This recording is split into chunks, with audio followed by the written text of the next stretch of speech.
Di ba? Bait. Friends tayo ha, wag mo akong aawayin ha. Bait yan. Sige, kain lang. Kain. Di ba, ang bait-bait niya.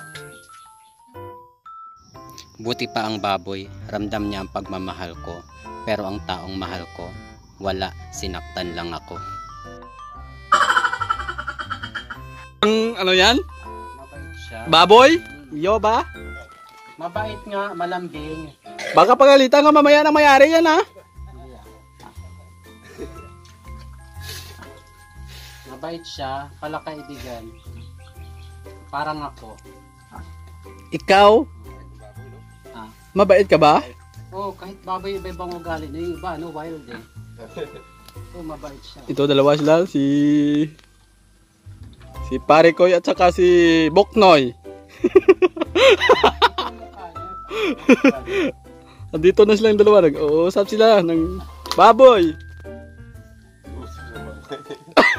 Oy, mas maganda pa nga minsan kaibigan ng mga hayop kasi yung tao. Oh, mas okay pa daw yung hayop ang... Yung tao minsan may pagkabaliw-baliw eh. Okay. Oh, yung hayop, Right. wala kang problema. Yeah. Diba?